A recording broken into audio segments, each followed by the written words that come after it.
네, 검찰이 어제 화천대유의 대주주 김만배 씨와 남욱 변호사 그리고 유동규 전 본부장과 정영학 회계사를 조사를 했습니다. 네, 대장동 의혹의 핵심 인물 4인방을 동시에 부른 건 처음인데요. 오늘도 소환 조사가 이어지고 있습니다.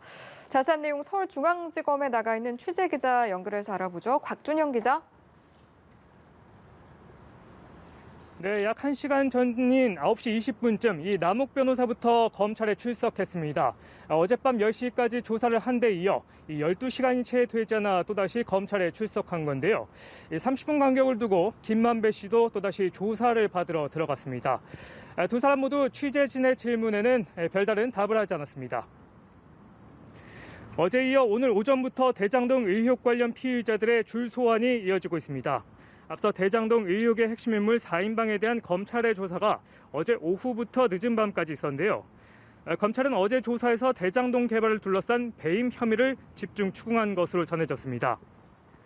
초과 이익 환수 조항을 넣지 않아 민간 사업자에게 막대한 이익을 돌아갔고 이로 인해 성남시에 1,100억 원의 손해를 입혔다는 게 검찰의 판단입니다. 왜 이러한 사업 구조가 만들어졌는지 그 배경과 진행 과정 전반 또 각자의 지분 등을 재차 캐물은 것으로 알려졌습니다. 검찰은 어제 부른 인물들을 상대로 대장동 사업 인허가 과정에서의 정관계 로비가 있었는지도 조사했습니다. 수익금 배분 문제와 이른바 50억 클럽 등에 관한 이들의 진술이 엇갈리고 있어 이 부분을 집중적으로 파고든 것으로 알려졌습니다. 다만 일각의 관측과 달리 김만배 씨와 다른 의혹 당사자들 사이에 대질 조사는 이루어지지 않았는데요. 여기에 검찰이 그동안 핵심 증거 중 하나로 꼽아온 정영학 녹취록도 역시 어제 조사에선 들려주지 않은 것으로 파악됐습니다. 네, 유동규 전 본부장 이제 내일이면 구속 기간이 만료가 되는데 그렇다면 유 씨에 대한 검찰 수사도 마무리 단계겠군요. 이 부분도 좀 짚어주시죠. 네, 그렇습니다. 이 검찰의 입장에서 당장 시급한 거 유동규 전 본부장을 재판에 넘기는 일입니다. 당장 내일이면 이 구속 기한이 만료되기 때문인데요. 때문에 법조계 안팎에선 핵심 4인방을 부른 것을 두고 유 전 본부장의 기소 전 막판 다지기 수사 성격으로 보는 견해도 있습니다.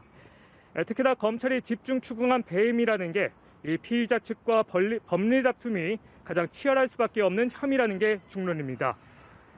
결국 검찰은 유 전 본부장의 기소 전 혐의를 더욱 선명하게 할 필요가 있었다는 판단인데요. 이 검찰이 내세운 녹취록이 이미 김만배 씨 영장실질심사 과정에서 그다지 먹히지 않았던 만큼 구체적으로 배임 혐의를 입증하는 일이 관건입니다. 검찰 입장에선 이미 영장이 한번 기각된 김만배 씨와 체포했다가 석방시켰던 남욱 변호사 영장 청구 시기에 대한 고민도 클 겁니다. 오늘 소환 조사에선 어제 추궁하지 못했던 내용들을 다시 한번 집중 조사할 것으로 보입니다. 지금까지 서울중앙지검에서 연합TV 곽준영입니다.